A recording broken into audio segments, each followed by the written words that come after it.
Well, good morning, everyone. Thank you for taking some time out of your day to join us at today's Budget Town Hall.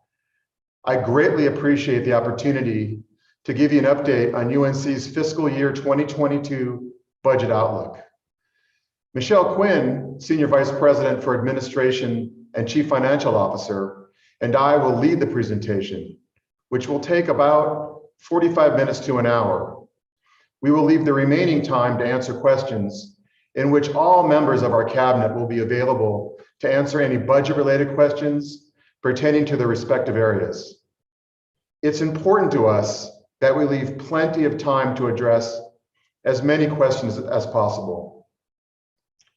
In today's presentation, we are going to cover the overall improved financial health of the university, budgetary impacts from the pandemic, including details on how our federal stimulus money will be spent, a multi-year undergraduate enrollment and revenue outlook, and anticipated revenues for fiscal year 2022, including the impact of an increase in tuition and fees, our aggressive lobbying for additional state funding, how federal stimulus funds factor into fiscal year 22, and projected revenues from a return of on-campus events and services. We will also address our expenses for fiscal 22, which will include investments in Rowing Not Drifting, the reinstatement of professional development and travel, and costs set aside for salary increases and pay equity adjustments for our faculty and staff. Included in the fiscal year 22 budget are 3% salary pools for faculty, classified and exempt staff. The distribution of faculty salary increases has been discussed at the Faculty Salary Equity Committee, and the Faculty Senate last night voted on and approved a salary increase distribution model. Classified employee increases will be distributed in accordance with direction from the Colorado Department of Personnel and Administration. Exempt salary increases will include an across-the-board component, as well as consideration of performance and market factors. It has been 3 years since our faculty and staff have received salary increases, and it has been extremely important to me that we make this happen, and we will. Our employees are very deserving of this, and I look forward to the increase starting in July. I know the proposed increase in tuition and fees will also be something that we will carefully be listening to and discussing this morning. We will discuss this in detail in a bit, but I want to emphasize that even with an increase in tuition and fees this upcoming academic year, UNC will remain the most affordable public research institution in the state and the majority of universities in Colorado. Additional revenue generated from an increase in tuition and fees will help allow the university to invest in student resources and student success initiatives. Again, we will be happy to take questions at the end, but let's for now begin the presentation. From 2013 to 2018, UNC was operating with a structural deficit, spending more money than we brought in each year, resulting in a significant decline in cash balances, as you can see from the slide. To correct the structural deficit prior to the pandemic, UNC had implemented $30 million in cumulative budget reductions, laid off almost 100 staff, and forgone faculty and exempt raises for 3 years. This was important and necessary work to reposition UNC for a sustainable and successful future, facing the realities of national higher education enrollment challenges. Additionally, in fall 2019, UNC launched a strategic planning process aimed at improving our student success and building on the strengths of our institution. The results of those efforts on the financial health of UNC are evident in the growth in cash balances in 2019 and 2020, and the expected stability for fiscal 21 despite pandemic pressures. The pandemic introduced unanticipated challenges, At the end of fiscal 20, UNC achieved an operating surplus of $6.6 million, despite the impacts of COVID-19 in the spring and summer terms. Prior to COVID impacts, the budget for fiscal 21 was looking great. Growth in revenues bringing the ability to increase spending toward initiatives in the strategic plan, and still improving an operating surplus. However, with the intense operational and financial challenges caused by COVID-19, including a $23 million revenue shortfall and $5 million in pandemic-related expenditures, those reserves have necessarily been redirected to basic operational realities. Once again, we had to go back to our university's community to produce even more savings. Throughout that process, UNC prioritized student support and deferred basic operating and infrastructure needs, as we have often done, but more can and must be done to support our students. UNC has effectively managed these challenges through budget reductions, reallocations, and the board-approved use of up to $6 million in operating reserves in our fiscal 20 and 21 budget. However, we now anticipate that fiscal year 2021 reserve usage will not be required due to the continued conservatism in actual expenditures and relief from the most recent federal funding allocation, and that will be HERF 2, which we'll talk about in a moment. I am very confident that we're beginning to come through the pandemic, and it's now time for us to start investing in the success of our students and the future of UNC once again.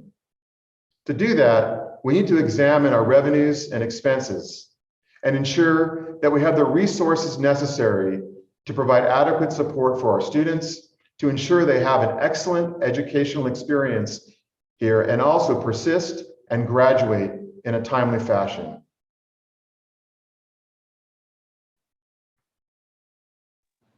Thanks, Andy. Good morning, everybody. Beautiful day out there. Typical Colorado day, ice on the streets, but bright and sunny.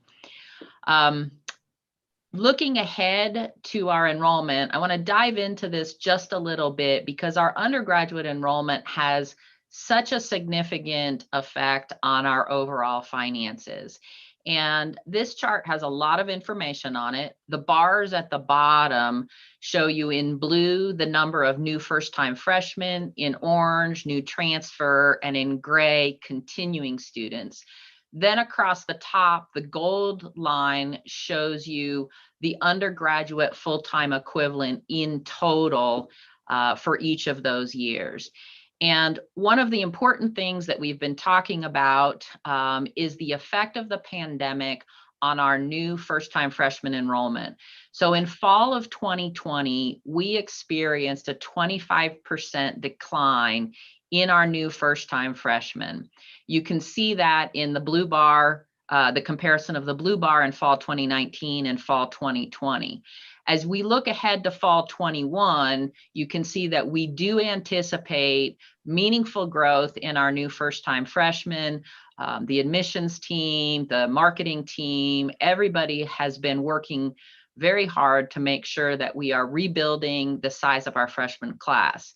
But if we go to the next slide, what you can see is that because of the Thank you, Josh. As we go to the next slide, what you can see is that the effect of enrollment in new first-time freshmen, those blue bars, actually has a lingering effect over a number of years. So the decline from fall 17 to fall 20 actually continues to affect us through fall 21 and 22 in our continuing student population. So as we rebuild our new student enrollment in fall 21, we will not really see the full effects of that until fall 24 and fall 25 as our overall enrollment recovers to pre-pandemic levels. The next thing to realize is in looking at revenue, our next slide, please, Josh.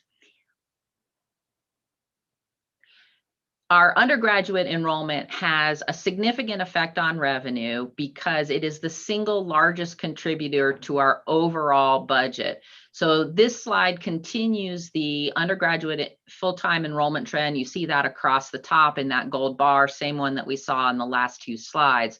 But what we're now showing in the bar below is what the net tuition and fee revenue looks like for the university.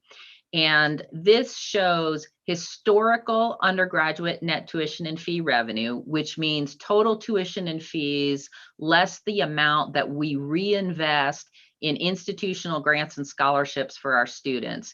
And the first four bars through FY21 show actual. And then what you see to the right of that is the projected recovery of undergraduate net tuition and fee revenue through FY26. Just as the enrollment will take some time to recover, the total revenue will also take some time to recover. This includes all of our students across all both undergraduate main campus and undergraduate extended campus programs. However, what it does not include in the projections is any expectation of increased retention and growth in extended campus programs. So the good news here is that I think this is a reasonable projection going forward, but as a campus community, if we make the investments that we've identified in Rowing Not Drifting and our strategic enrollment and student success plan, we do have the opportunity to improve these results going forward. As we are doing that, one of the things that we are taking advantage of is the federal relief funds. And I'll turn it back over to Andy so that he can talk about how we are using the federal stimulus dollars that UNC has received. Thanks, Michelle. And as you can see from the slide, there are three phases of HERF, or Higher Education Emergency Relief Funds. The first round was $7.6 million, and that money actually arrived late last spring, and 3.8 million of those funds were distributed to students over the spring and last fall. And $3.8 million of that we utilized to address housing shortfalls in the form of housing credits for the university. HERF 2, which was distributed just recently, was $12.6 million, and that's to be utilized this year and next year. And it was another $3.8 million to students and roughly $8.8 million to the institution. And you would have seen a presentation and an email that we sent out a couple of weeks ago that described how we'll be utilizing those funds.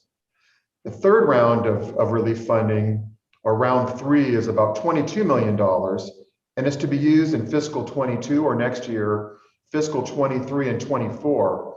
We're still waiting for guidance from the federal government how to utilize those monies. But what we do expect is roughly $11 million of that funding to go directly to students, as has been done in the past.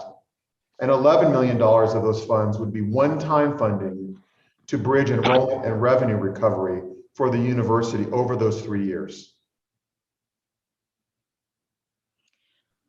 So this slide has a lot of information on it, and it's all about revenue.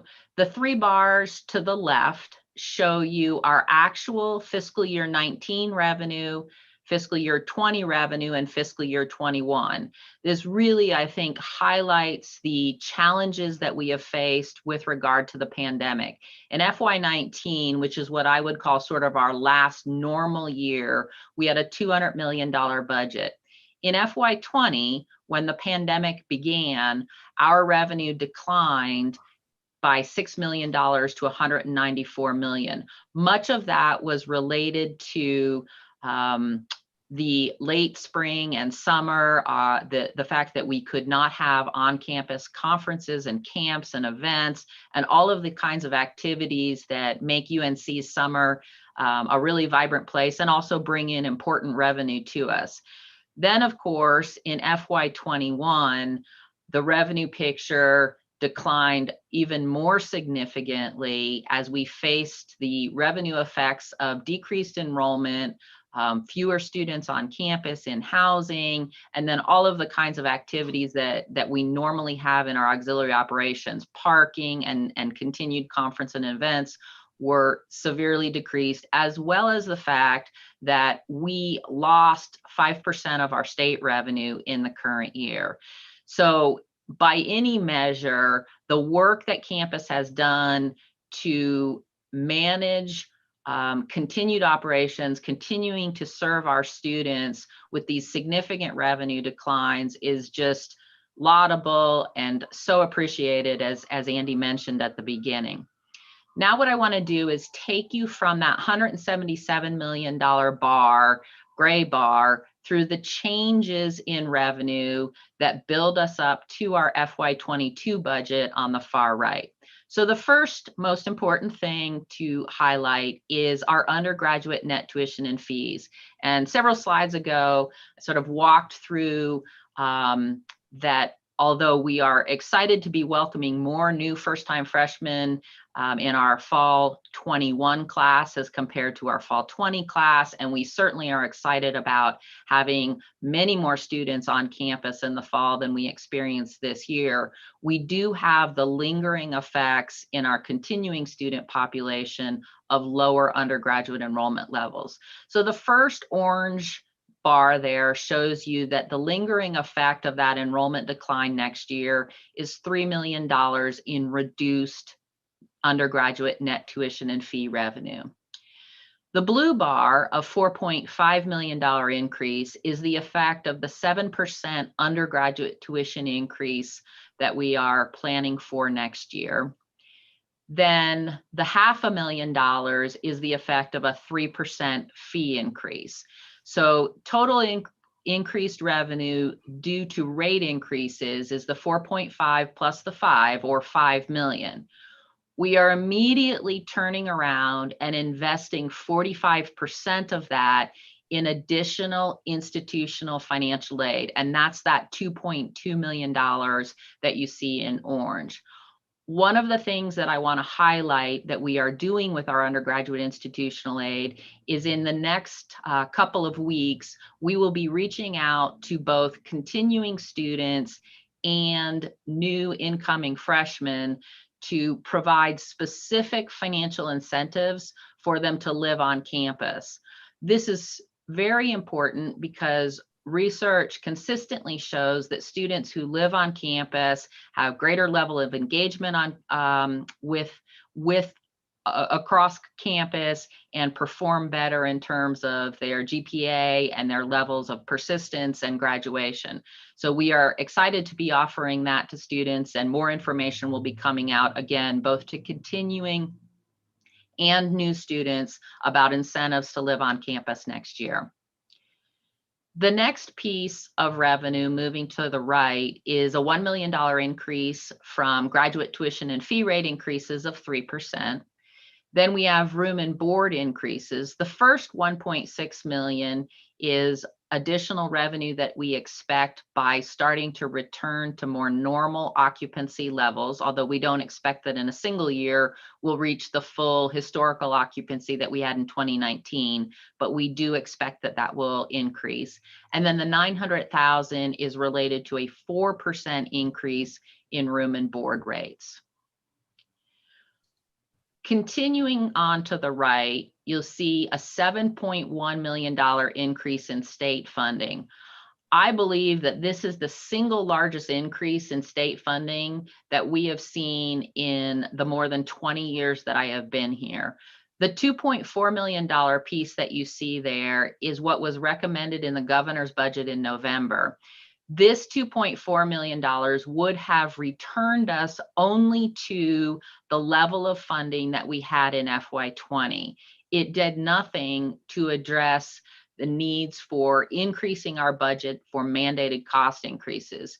So starting in November and continuing on through the spring semester, Andy met with the CEOs of the other institutions in Colorado, as well as the lobbying corps for higher education, and individually as much as possible with members of the Joint Budget Committee, other legislators, to be sure that the message of higher education was heard loud and clear down in Denver. So rather than the $2.4 million that the governor had proposed, we are actually looking at a $7.1 million increase in our state funding next year, which is $4.7 million more than the original recommendation. This is a huge win for us, and really is critically important to allow us to address the cost increases that have occurred over the years that the state in the past has not adequately funded us for. The next blue line there, blue bar, is the $2.6 million in HERF stimulus funding. And just to connect this back to what Andy shared earlier on the HERF 2, the total amount of HERF 2 stimulus funding that is being used by the institution is $8.8 million. That $2.6 million is the increase from FY21 to FY22. So in FY21, we are making use of about $3 million in HERF stimulus funding. Then we're going to use a total of about $5.5 million of stimulus funding in FY22, or that $2.6 million increase. The final difference, the final change that brings us to our FY22 level is $3.9 million in other revenue. These are things related to summer camps and conferences, auxiliary operations, parking, and so on, which brings us to a total expected revenue for FY22 of $194 million. With that, I now want to turn to the expense picture. Similar kind of structure here. What you can see to the left is historical expenditures in FY19, FY20, and FY21. Again, telling the same story of the tremendous work that campus has done to respond proactively and in a very helpful and positive way to the work that needed to be done to address the pandemic and to prepare us for moving forward into the future as we are heading out of the pandemic.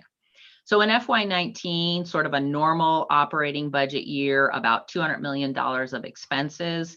In FY20, our expenses declined to $184 million. As many of you know, much of that decreased level of expenditures was due to the very good cost savings work that was done across campus. However, a large chunk of it also was a direct result of the pandemic. And just to give you one example of that, in the last 4 months of the fiscal year, between March and June, we typically have about $4 million of P-card expenditures.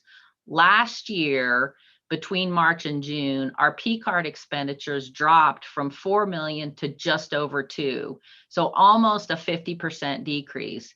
And this was, I think, a really tangible example of the decisions that people were making to defer expenditures, to make sure that we were planning for the future. But as we all know, these kinds of short-term decisions were not things that were sustainable. We did sustain them through FY21, and you can see that in the decrease there in expenditures from FY20 to FY21. Lots of difficult and challenging trade-offs were made, and people worked really hard to make sure that we worked within the constraint of our budget this year. I think the good news is that as we head into FY22, we are very intentionally and mindfully reinvesting in the things that we deferred in the latter part of FY20 and throughout this year. First and foremost, as Andy has already mentioned, top of mind is a compensation increase.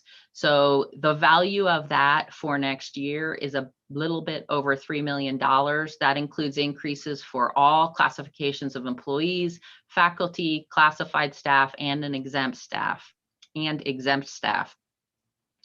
In addition, there will be another $700,000 investment in pay equity adjustments.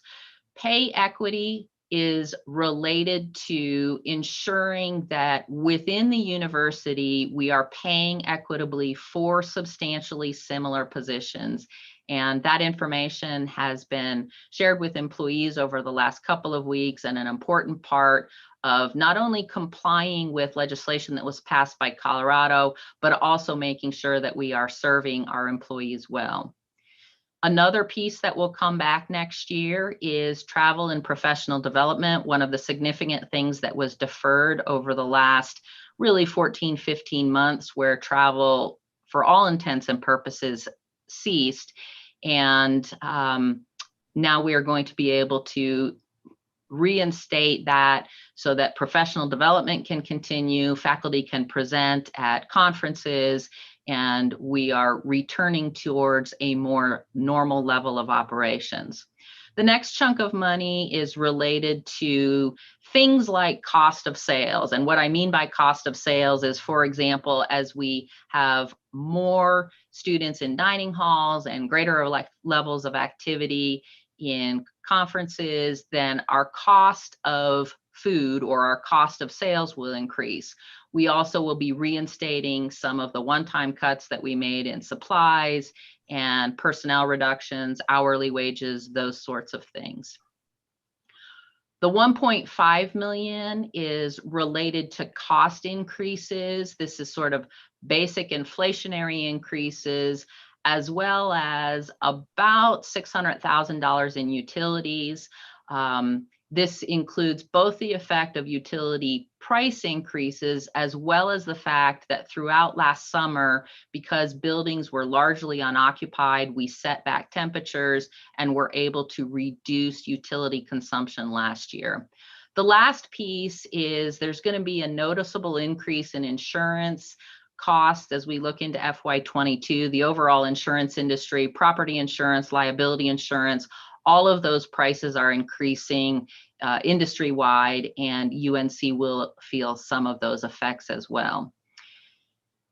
One of the areas where we made significant reductions in FY21 and FY20 that were one-time kinds of things that we could defer were in our technology and our facilities infrastructure. Last year, or over the course of this past year, FY21, we made virtually no investments in computer refresh as we were trying to really manage our expenses. As we head into FY22, we want to address those issues. We want to make sure that in classrooms, faculty offices, staff offices, that the technology that people need to do their schoolwork, their research, instruction, and in staff offices, day-to-day work, that they have the technology they need to accomplish those tasks. The other thing that's important to us is making sure that we are investing in our facilities. We've got a tremendous crew of folks in facilities. I'm thinking particularly this morning of our grounds crew. Probably last week, the grounds crew was trying to ramp up for spring planting and mowing lawns. And then this morning they were in early, putting snow melt across sidewalks, clearing sidewalks, making sure that campus was safe for folks. So lots of good work going on in facilities, and we want to make sure that the staff in our grounds crew, our custodial staff, and our maintenance and trades staff have the resources they need, and that we are able to invest in some projects of deferred maintenance. And that includes things like behind the walls, HVAC systems, water systems, and some of the things that people see much more readily, including painting and ensuring that bathrooms are up to date and functional. There's some areas on campus where we certainly want to make sure that our facilities are ready and prepared as students return to campus next fall. The last piece is $4.4 million in investments. And these are investments that are being made in all divisions. Much of the work in this area is still being finalized. We don't have complete details on this, as each VP and all of the AVPs and deans and directors are looking very closely at the difficult one-time cuts that were made for FY21 and saying, how do we not just reinstate those, but how do we take that and make sure that we are reinvesting that in the future in ways that best serve our students? And so that is all being finalized, and it's about $4.5 million, which then brings us to our FY22 budget of just about $193 million.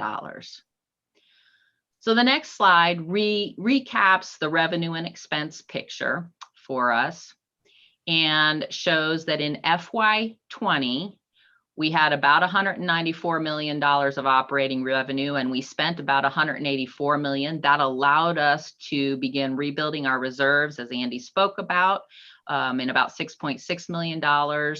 This year, we're currently forecasting $177 million of revenue and $176 million in expenditures. So again, being able to rebuild our reserves by at least $1 million.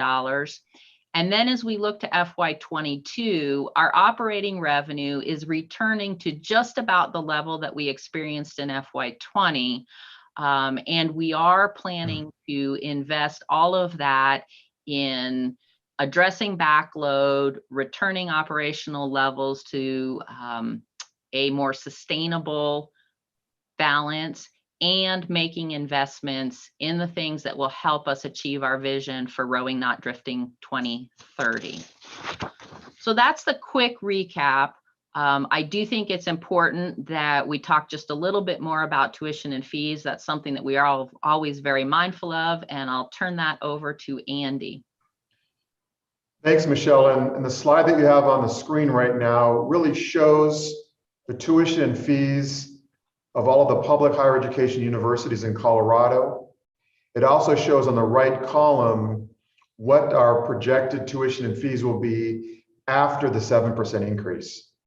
A couple things to note here is, first, that even with the 7% increase in undergraduate tuition rates, UNC will remain the most affordable research university, costing less than CU Boulder or $2,000 per year less, CSU or $1,500 less, and Mines. And also one of the most affordable public universities in Colorado overall. You can see that we're more affordable than CU Denver, Western State University, CSU Pueblo, and Colorado Springs, just to name a few.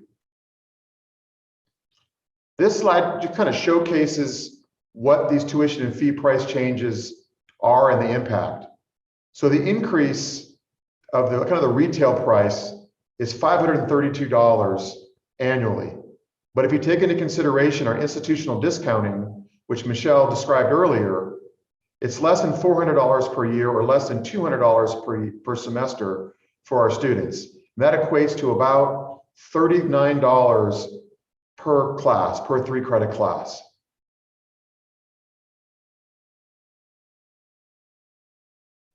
One other thing to notice is that, or to mention, is that roughly 30% of our students will not pay any tuition and fees at all next year.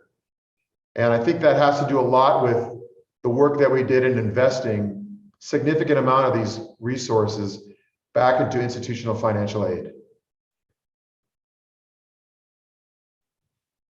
So we can progress to slide 13 if you don't mind. So I'm very proud of the work our campus has done to get us to this point. And I do believe that we are well positioned financially to invest in our strategic planning efforts and to achieve our vision. And we have continued affirmation that we are seeing improvement in our overall financial health at this university. You can see from what Michelle described, a gradual rebuilding of our reserves, and also recent credit rating notes said that we are demonstrating fiscal discipline in fiscal 20, despite COVID-related business disruptions. And we continue to improve flexible financial reserves. As enrollment and revenue recover over the next 5 years, we will build investments in student success, ensuring that we are a students first university. I also want to reiterate to our community that there was careful consideration given to a proposed increase in tuition and fees for the upcoming academic year. After 2 years of no increases, we recognize the impact this will have on our students and their families. And the value of UNC education will continue to be extremely high. As previously mentioned, with any increase, we will continue to be the most affordable research university in the state. Now, to be mindful of time, I want to open it up now for questions, comments, and Michelle and myself and the other cabinet members here today will be happy to answer any of your questions that you have. So please get those questions coming to us, and I already see a few of them in the Q&A box. Andy, this is Dan, Dan Maxey. I'm taking the questions and answers in the Q&A function. We have a number of questions that have come in. Please keep those coming.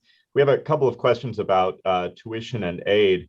The first, Andy, you mentioned that 30% of our students will pay no tuition and fees out of pocket. Does that aid that's given to students include loans, or is that strictly institutional aid? That is strictly institutional aid. So this is 30% of our students with the use of federal, state, and our own institutional support will not pay tuition and fees next year. And I think that includes also Pell Grants, Colorado State grants, and other types of aid that students receive, but that does not include loans. Correct. Great. We have a question about another question about the tuition. One of the earlier slides indicated that there's a projected 3% tuition increase for several of the upcoming academic years. Is that the expectation right now, that we'll see a 7% increase this year, but then a sort of a regular schedule of 3% increases into the future? In our forecasting right now, that's what we're planning for. Is traditionally it's a 3% increase every year. And I think we're using those for projections. They're certainly not set in stone, and we would have that analysis and conversation take place much like we're doing now in the springtime of next year for fiscal 22. We have a couple of questions about compensation. And I know that Faculty Senate has been working with us on some of the faculty compensation issues. Has equitable reallocation of faculty salaries been considered? There's a comment here that there are faculty in some departments who are paid more than their department chairs, and that there's a little bit of inequity across some of the salaries. What are we doing to address those issues as they exist on campus? Regarding faculty salary increases, I feel very strongly that the Faculty Salary Equity Committee is involved in this process and has come up with a proposal. And I believe I was not at the meeting last night, but they discussed quite significantly that proposal and actually voted to approve that. And I'm not sure, Oscar, are you on the call by chance? Are you able to contribute your perceptions of what occurred last night and how we'll be addressing from the faculty perspective inequities and salaries? Yeah, so there are three components to salary increases for faculty. One of those is, as you mentioned, the pay equity increases to make sure that people doing the same work, the same jobs, are getting paid equally. Additionally to that, there is going to be a banded but flat dollar amount increase for all faculty. So all associate professors will get a fixed dollar amount. Associate happens to be $16.50 for next year, and different amounts for the different ranks. And then above that, there will be parity increases to try to bring everyone up to a floor of 81% of our NCHEMS peer group that has recently been approved. So that should address some of the equities from inside to outside the university. I don't know anything about the situation where some faculty return from an administrative appointment with really high salaries, which is, I think, what the question was about. I do know that earlier this year, Faculty Senate passed a policy that says moving forward that will not happen, that there is a specific procedure for those who return to the faculty from an administrative appointment to avoid those higher salaries. But I don't know of anything being done to address previous differences in salary there. Great, thank you, Oscar. We have a question generally about faculty retention, seeming to be a little bit of an issue, and asking, what we can do to retain good people. And I think that question would easily apply to faculty and staff. Can you talk a little bit about not just how these sort of salary and compensation increases might help with that, but Andy, you might want to say a little bit about some of the other efforts that we've been working with HR on to address general retention issues. Sure, and many of you know about these strategies around Build-A-Bear and the work that we're doing, not only for retention, but improving the overall campus morale with our employees. And as you mentioned, one of them certainly is the salary increase, but we were also beginning in July, providing 2 days per year to all of our employees to volunteer at a charity of their choice, 2 paid days.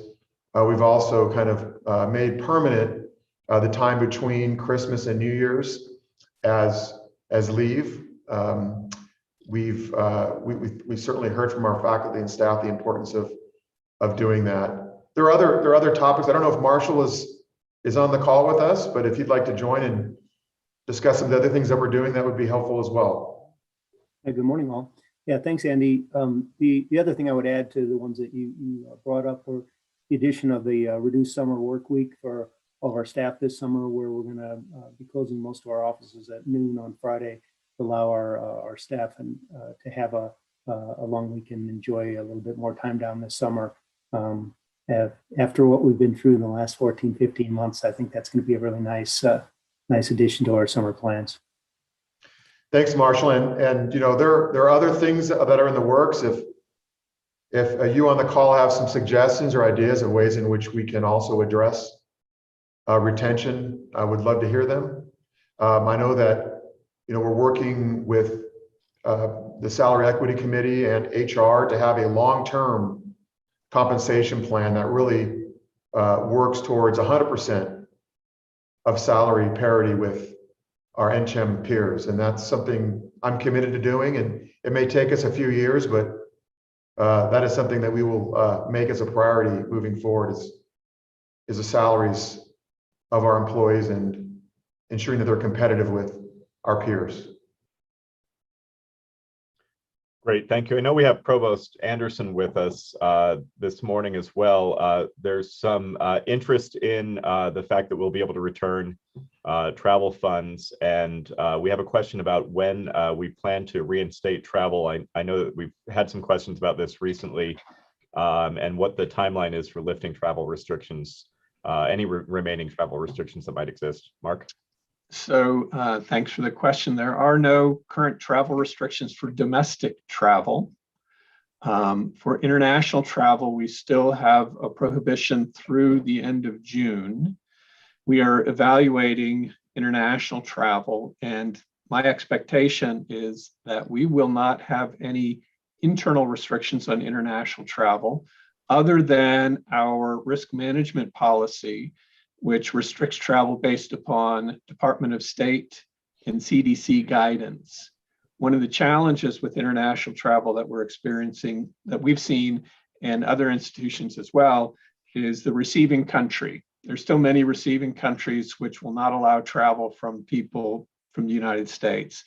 And so I anticipate beginning in FY22, that we will not have any restrictions on international travel other than our risk management policy, which follows CDC as well as Department of State travel guidance.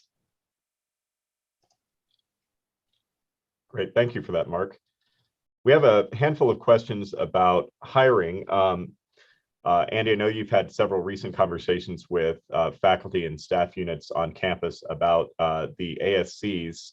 And we're undertaking a current review of the ASC and the student and faculty support positions, including, I'll put a plug in for our current survey. We sent an email reminder out to all faculty yesterday to give feedback on the implementation of ASCs and student faculty support positions. That survey is open to faculty through 11:59 p.m. on Friday, so please be sure to participate in that. But if our review of those positions shows or suggests that we need to hire more administrative and student support staff, around campus. Do we have any plans to do that? I know we've got Marshall here too, and he might be able to speak to that too.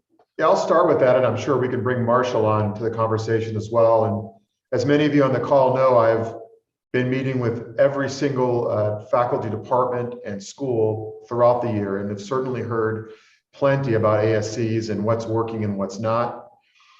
We've had an opportunity through HR to convene all the ASCs and listen and hear from them to express ways in which we can improve the ASC model. We've also, as Dan just mentioned, we've had a survey out.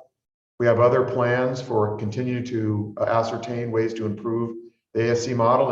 And yes, Dan, we will invest in areas in which we have found opportunities to address some of the concerns that have been presented, particularly around student-facing staff. We've heard a number of concerns, and me as well, about what the fall is going to look like. You know, what are the needs of our students as we go back to an in-person experience, and whether or not we have the resources that we've invested in ensuring that our students have access to staff that can provide them with information and support to make progress to a degree. I don't know if Marshall, you'd like to say a little bit more about that, or Mark, that would be helpful as well. Sure, I think absolutely love to have everyone participate in the survey that's possible by Friday. I think we need all the help we can get in identifying areas for investment. Additionally, I think one follow-up, we'll also be doing this again in the fall. At some level, all of us are making a bit of an estimation of what fall is going to look like and how the ASC and SFS models are going to support our return. Again, we're a year out that we've had this model in place. It's absolutely the time to review and fine-tune it and look for ways to make it better. And so I think this is the first step, what we're doing now, and I'm anticipating fall, and we'll have to follow up again in the fall to see how we transition back to campus and how that changes what we're observing. I would just add that each of the colleges have submitted their budgets, and we're working with the deans as well as the business operations managers to finalize the budget. And part of the budget process this year was to look at what we refer to as future investments. And some of the future investments are faculty hires, staff hires, et cetera. And so as the budget is becoming a little bit clearer on the granular level, we will be looking at hiring, which includes faculty as well as staff. We have a number of positions which have been requested, both for the faculty student support as well as faculty positions. We do have to be mindful of the budget numbers that Michelle presented, and the budget looks favorable, but we still have to be mindful of how we're spending and investing. And so we'll be working on that over the next 2 or 3 weeks in academic affairs. Hey, Mark, can I ask you just to elaborate a little bit more on that? I know that I've heard from others just asking how we do plan to invest in academic affairs, particularly given tuition and fee increases, and also some of the HERF monies. I know that you've been hard at work at that in your division, but maybe share a little bit more. Happy to do, and please ask any follow-up questions if I don't touch on anything that is of particular interest. First of all, with respect to the HERF money, the university has set aside specific amounts to help faculty to come back to campus and re-engage with students and their research. And so back in the first part of April, we put out a call for proposals from faculty for really summer support for either curriculum or pedagogy upgrades or to re-engage in research. Those are have been received and are being evaluated by faculty committee through CETL. And we anticipate, and I'm going to go out on a limb here and say next Friday to have identified the recipients of those awards. But we hope to fund as many people as possible to spend time over the summer updating their curriculum, using some of the information and the techniques that they've learned through this past year, and how we can learn from this year and move forward to better serve our students. The other piece is research and scholarship. A lot of faculty, individual programs and research and creative works was put on pause a little bit because of the restrictions from COVID. And so we wanted to invest in some of our faculty and their students to reinvigorate those programs. Again, Those are being vetted by CETL as well as the Office of Research. And again, I believe next Friday is when we'll start making awards. Another piece for the HERF funding is our infrastructure. And we've had some issues with infrastructure, in particular infrastructure around teaching equipment, research equipment. And so we're in the process of vetting out needs for repair or life cycle replacement. And so we're looking at that as well. With respect to other types of investments that will be coordinated with not the stimulus money, but regular revenues, we're investing in tutoring quite a bit to really take what we've learned from this past year, make sure that we have adequate online, but also in-person tutoring. And this past year, we did not have as much face-to-face tutoring, and we're anticipating a much larger demand for face-to-face tutoring in the coming year. And so we've set aside a good bit of money for hiring students for tutoring. The other piece are those student-facing individuals that you talked about a little bit earlier, Andy, these student faculty support. And again, we are looking really hard at where those are needed and working with the deans to understand those needs. And as the budget is finalized, those last granular details, we do anticipate that we'll be able to hire additional people in those roles. A lot of colleges have been asking for student workers, and so we're looking at that as well. And finally, we had a number of faculty positions this year through the VSIP and other mechanisms become available. And so we're looking at how we're going to reinvest the vacancy savings from those activities, largely in faculty and staff. Thanks, Mark.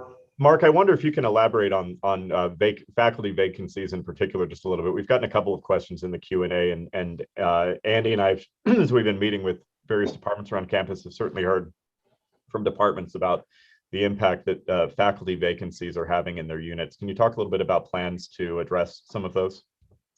Happy to. Last year, one of the ways that we met our budget targets was by maintaining some vacancies for faculty positions. And these were really long-term vacancies. And those roughly 35 positions we retained as vacant for this next year in order to meet our budget projections. Over the course of FY20, or FY21, I should say, we had a number of additional vacancies, and that number is about 22 additional vacancies this year. That is the vacancy savings that we're looking to reinvest back in some of these other areas, like the student faculty support positions, like additional faculty.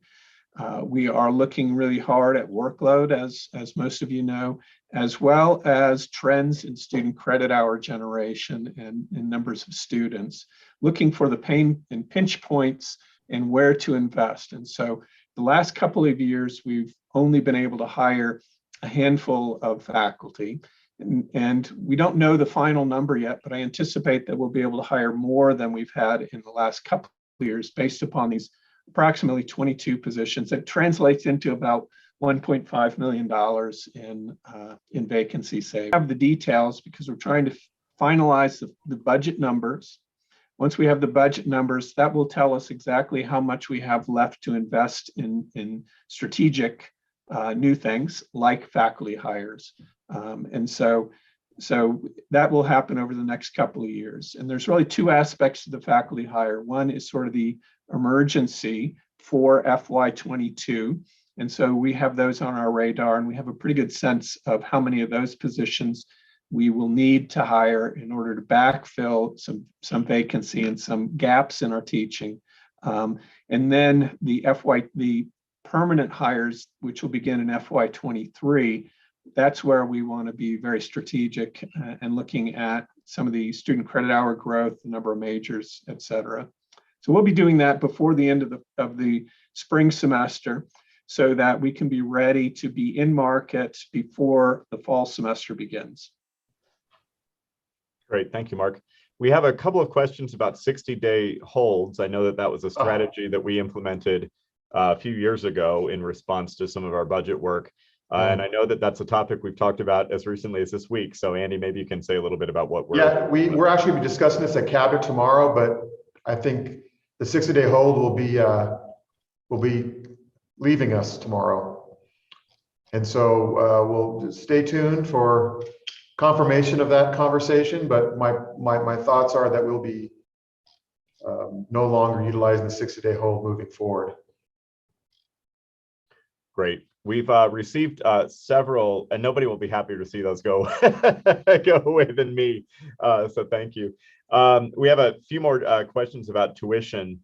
Are we thinking about, I know that some of our programs have sort of slight differential tuition models. Are we thinking about deploying any differential tuition any further at UNC? Yeah, we do have a couple of programs that already have differential tuition. We've looked at making some slight adjustments, as well as a 3 to 5 year plan for addressing adjustments to tuition for specific programs that maybe Michelle or Mark, if you want to touch on that and some of the plans in the works for addressing programs that could utilize additional resources to support their students. Sure, I'll jump, get started, and Mark, you may want to jump in because I know you've been talking with the college deans. We are looking at adjustments to the differential tuition rates in some of the performing and visual arts programs. This is something that we've been talking about over the last year. We had a committee that included representatives from performing and visual arts as well as student representation to talk about that. So for FY22, we'll be moving forward with an adjustment in differential. And then as Andy said, a 3 to 5 year plan, which I think Mark is really developing in concert with overall college planning and the new incoming deans. I'll just tag on a little bit there, Michelle. And really it's the 3 to 5 year plan that I'm most interested in, because we have a number of new deans coming in, particularly one in the College of Performing and Visual Arts. And so we want to really do a clear market study of what is an appropriate tuition that allows us to retain our student population, but also it reflects the stature of the program as well as our market viability. And so there's any number of programs besides the College of Performing and Visual Arts where we will be doing having a similar conversation to look to see if it is appropriate to have a differential tuition. And so that's, I think, is something that we will be doing as part of the normal budget conversation, looking at our expenses and our revenues and how we can really optimize our budget. And finally, I think we'll fold in extended campus into these conversations as well, because they have real expertise in market analysis. Great, thank you, Mark. We have a question, and I think some folks seeking some clarification around the implications of tuition increases for graduate students. And Michelle and Andy, I wonder if you can cover the different plans for graduate and undergraduate tuition, as well as some of the reasoning behind the difference. Are we able to pull up the slide that had those tuition increases by chance? I think it's slide 12. While Josh is doing that, Andy, do you want me to just sort of Sure. talk the overview of it? Sure. So we really wanted to highlight the resident and undergraduate tuition. We've had a couple of years of no increases in resident undergraduate tuition. We looked really closely at other institutions, and the 7% increase is sort of a one-time repositioning us of ourselves in the marketplace. And then, as Andy already alluded to, sort of on a going forward basis, we anticipate sort of more moderate resident undergraduate tuition increases. On the graduate side, and the slide is now up in terms of the impact on students, all of the graduate programs underwent a comprehensive pricing review, probably about 5 years ago. And at this point, the 3% is really just kind of a market, just sort of an inflationary market adjustment. It's certainly possible that as Mark Provost Anderson was speaking to, as they continue to look at the normal kind of academic budgeting and program review kinds of activities, and I don't mean official program review, I mean small p, small r program review, that there could be adjustments in those prices. But for next year, 3% on the graduate side, and then fees also 3%. I will also highlight that this applies to both resident and non-resident. So the 7% is for both resident undergraduates and non-resident undergraduates. The 3% is for both resident and non-resident graduates.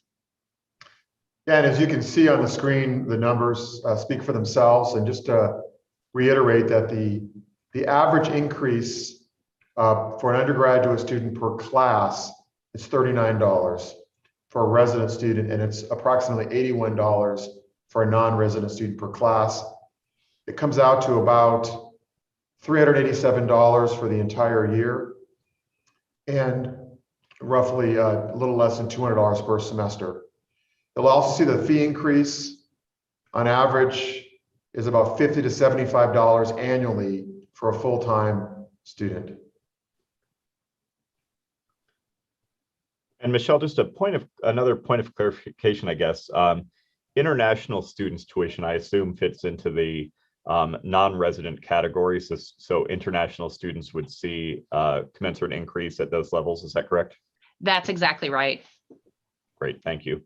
We have what Dan would also is not on the screen, but there's additional discounts would be, particularly for undergraduate, is our WUI states and the discounts that they receive for tuition as well. Great, thank you. We have a question about the former tuition reimbursement policies or benefits that we had for dependents. Is that something that the university has explored reinstating? We have not. A handful of questions here on about compensation that I want to make sure that we get to.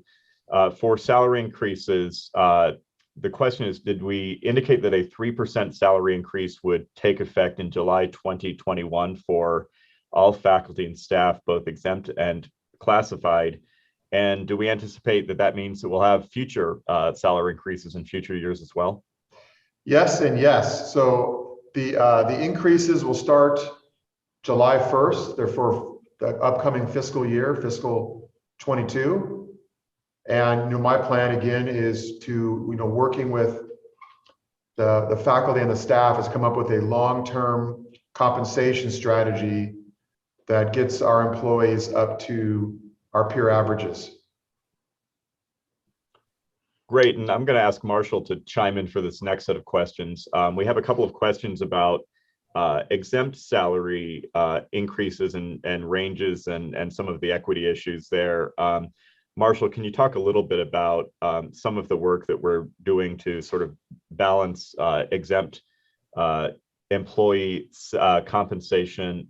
There's also, we've had a couple of questions about concerns that some exempt staff PDQs may not be up to date, and how that's sort of being weighed in that process of identifying the right levels for those staff. Absolutely. A couple things. I think when Andy spoke to previously, remember we have a 3% pool for our exempt increases. That doesn't mean everyone is going to get a 3% increase. We're still working on determining the best way to distribute that 3% pool. I suspect will be some combination of an across the board piece for everyone, and then figuring out how discretionary to distribute the rest of it to help address retention issues and parity and other issues that we see in the exempt pay structure. So I think I wanted to be clear on that it's a 3% pool that Cabinet's still working on determining the best way to distribute that serves the needs of the campus and of our employees. The other piece, I think we just finished, and by the end of this week and early next week, all of our employees should receive a letter that indicates the results of our pay equity study. We've been working with a vendor since last December and working with the AG's office to work through our compliance pieces with the new pay equity law in the state of Colorado. By far the bulk of those funds look like they're going to end up with exempt staff. I think we have a more structured classified system and discipline and rank system in the faculty systems that have created a few less pay inequities. And so we're busy working through spent the bulk of our time working through the exempt ones as we review the pay equity compliance pieces with that. So I think we're going to have two, opportunities in April. We're going to see approximately 60 of our exempt staff that will be seeing an increase as a result of the pay equity review. And then again, on July 1st, we'll see increases going to the rest of our, all of our exempt staff. Great, Marshall, I'm going to ask you to stay on for just a second. I think you may have misspoke a little bit earlier. We had a question about the Friday early closures for staff. I think that we had previously communicated 1 o'clock, and I think somebody said they thought you heard you say noon. So if you can clarify. It was clarify wishful thinking. I wanted to get off an hour earlier. But yeah, it's 1 o'clock. You're correct. Great, thank you for that. Thanks for the catch. We've got some questions about how we're utilizing some of the HERE funds. And I know that we covered some of that at a high level here, but Michelle, maybe you or Andy can talk a little bit about how we are looking at identifying specifically student support programs, function, services that we can improve with those funds, and if we're taking any input from students currently on where some of that money should be targeted. Sure, love to. That's the fun part of budgeting, is talking about the investments. One thing that I think is important to reiterate is that the HERF funds are one-time relief dollars. And so our use of those funds has to be consistent with that in terms of making investments that help move us forward, but they aren't really investments that, we can't, for example, hire staff on those dollars. And I'm gonna talk about it just a little bit, but I know that Katrina and Tobias are on the line, and so they may wanna jump in as well in terms of expanding on some of the student activities and some of the things that we're doing to address the very important student issues that are identified in our Rowing Not Drifting plan.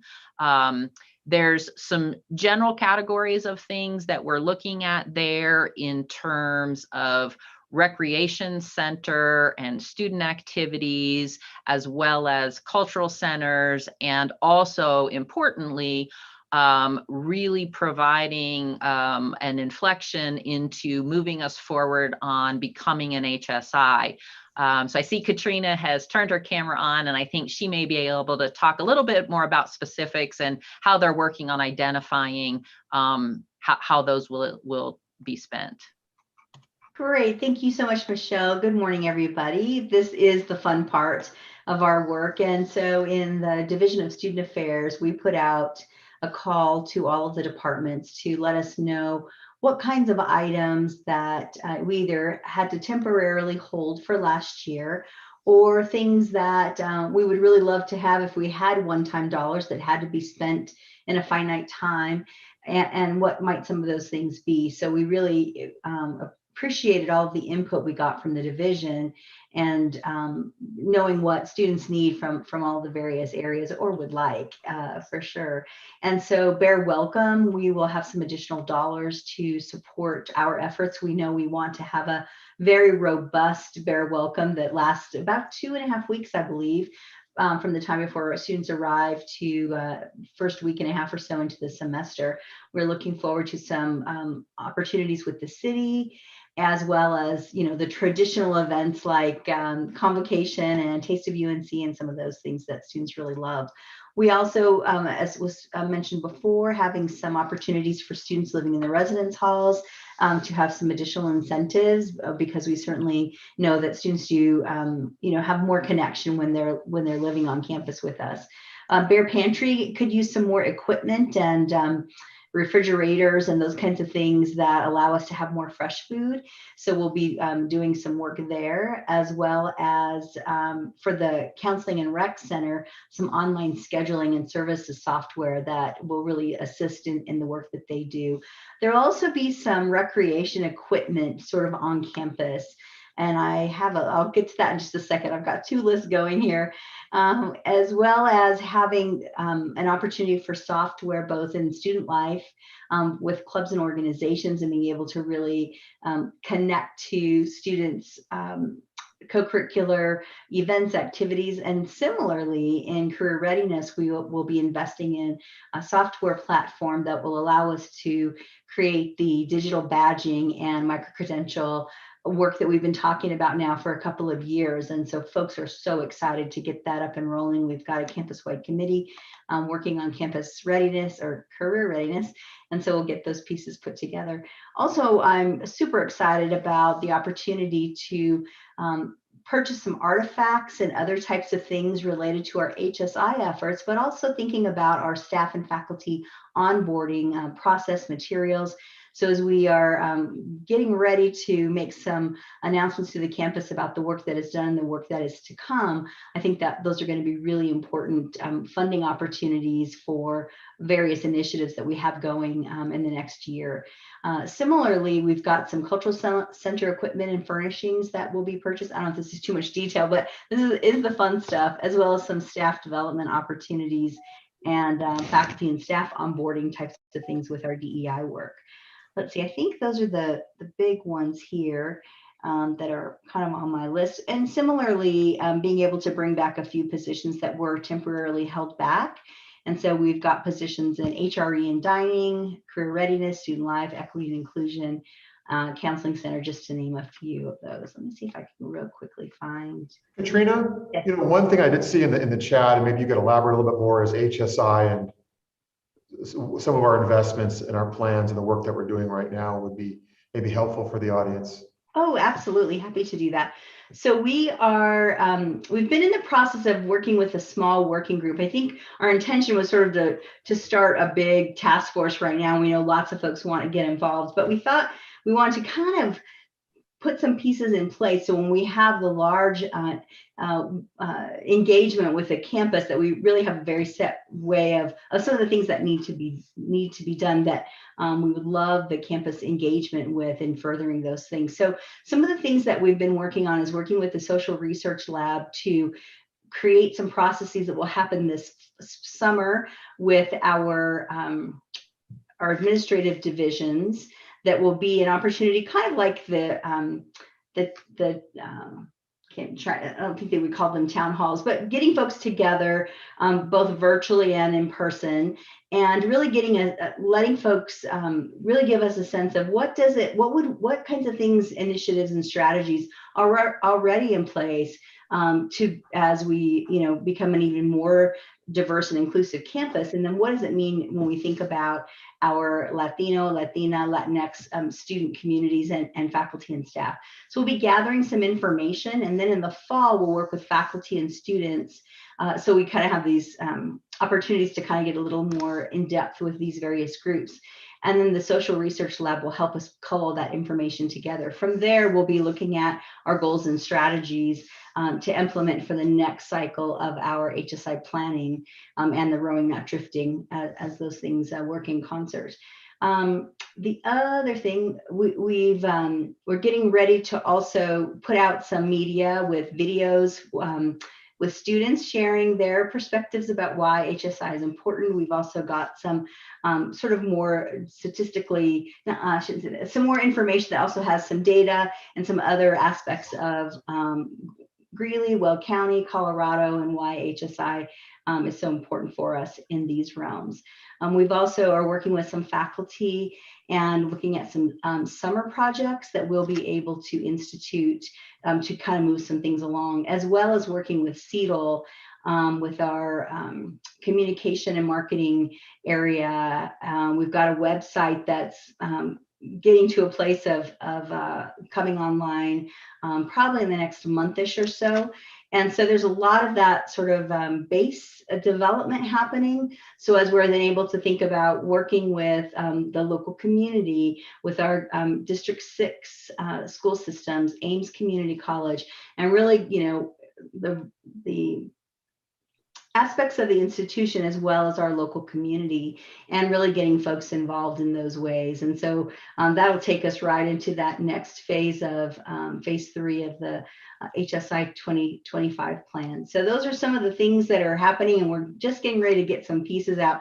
And we're excited, and we appreciate all the folks who have been working together so far. And we also look forward to the many more that we know we'll have an opportunity to work with as we go along.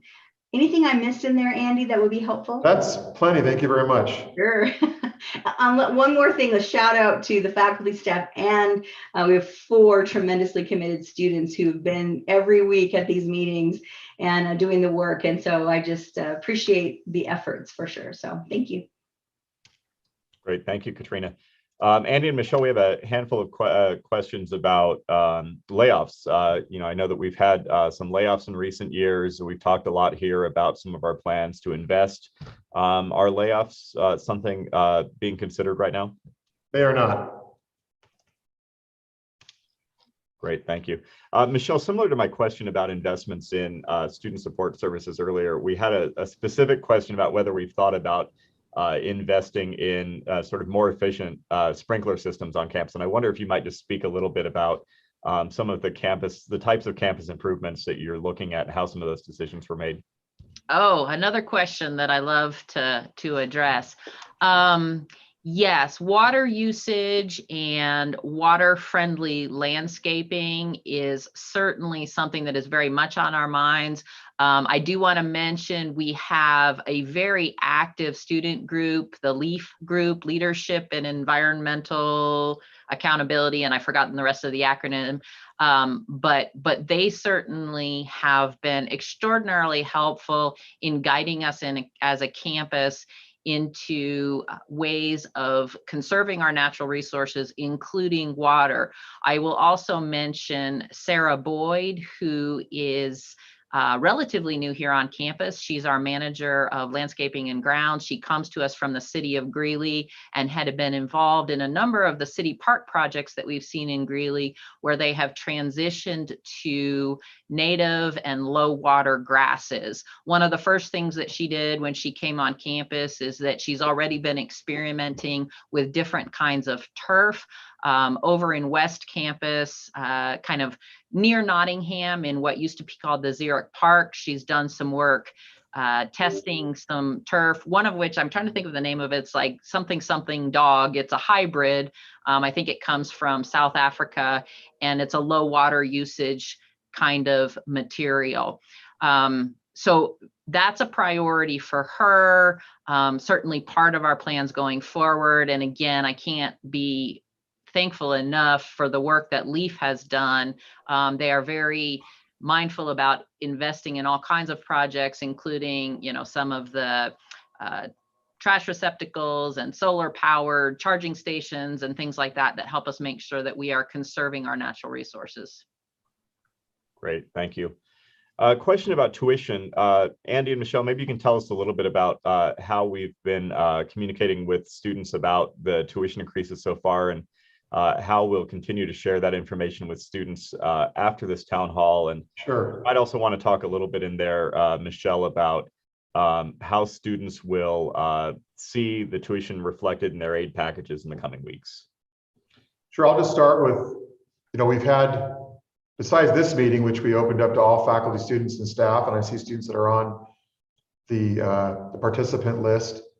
I've met with student leadership, student senate recently, and discussed our plans.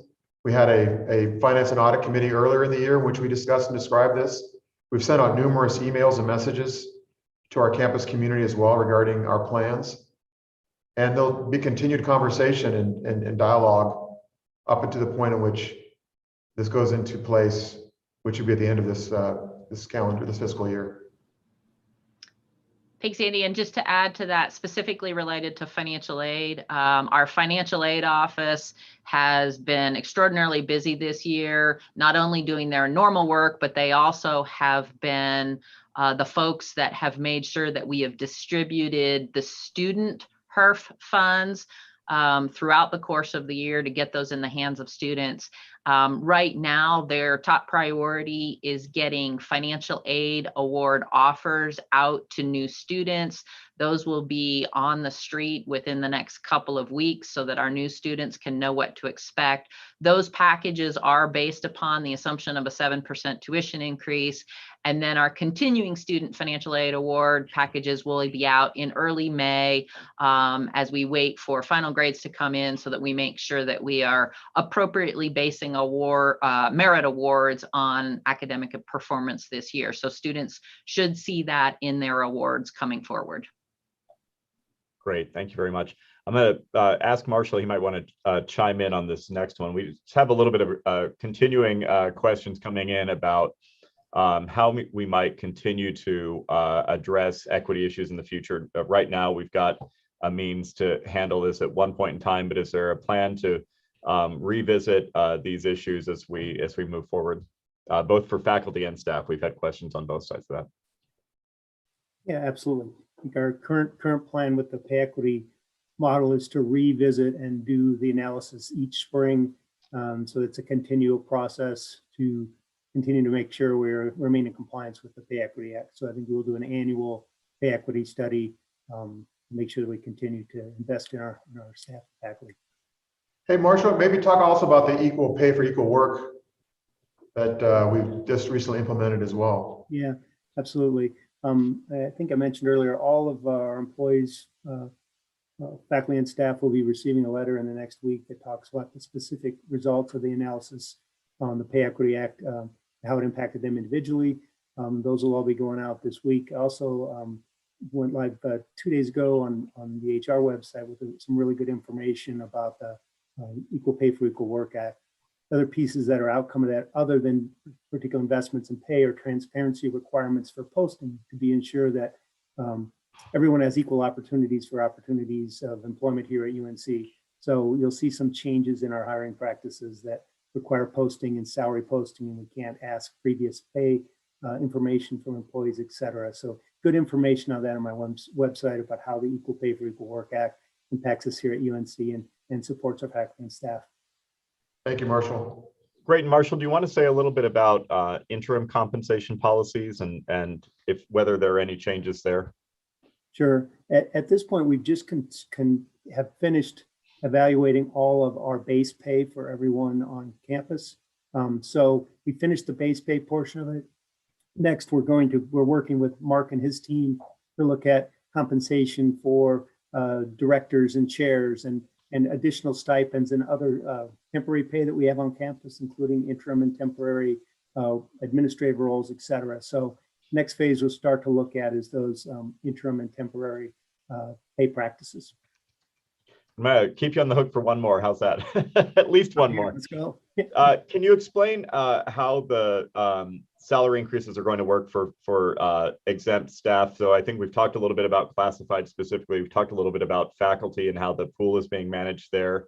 How is that arrangement working with exempt staff? Is there a pool of 3%? Will everybody get 3%? What's the floor that folks will receive? There have been a handful of questions about that. Absolutely. Those pay increases will go into effect. The specific 3% pool increases go into effect on 7/1. So we still have a little bit of time to make those determinations on distribution. Again, the state makes the determination on distribution for our classified staff, and that we will know on May 15th when the long bill is signed exactly how they'll be distributing their 3% pool. The last few years, it's been a combination of an across the board piece and a little bit of a merit piece based on evaluations. So that piece we'll know on May 15th. As Andy mentioned, salary or faculty senate approved the salary equity proposal last night for the distribution of faculty salaries. In essence, it's going to be a 2% across the board, although they're doing it again with flat dollar amounts. But those flat dollar amounts add up to 2% of the pool, and the remaining 1% of the 3% faculty pool will be distributed using, again, our new Coupa data and for pay equity adjustments based on discipline. The last one is on the exempt staff. We have started to have discussions with Cabinet and have had some initial discussions also with PASC about how we might distribute that 3% pool. That determination hasn't been completed yet. I suspect it will end up with some component of an across the board. Since it's been 3 years since we've had increases, there'll be some component of that. And then again, determine what portion where you're going to leave to use for retention or addressing other pay issues as identified by the vice presidents. To be determined, I suspect we're a couple weeks from having a final decision on what that will look like, and still need to have some additional conversations with PASC too. And Marshall, there is a question here for some clarification. I think there's a misunderstanding that Faculty Senate has some role in influencing how that exempt pool works. Is that, that's not correct, I assume, right? Now, the Faculty Senate specifically in board policy and board regulations has a role in identifying and making a recommendation to the provost and the president about how those funds are distributed. We don't have that specific piece on the exempt side. We like to work collaboratively with PASC on it, but ultimately the decision on the distribution of pay on the exempt side is at the discretion of the vice presidents. That's why we're having those conversations to determine the best way to distribute that 3% pool.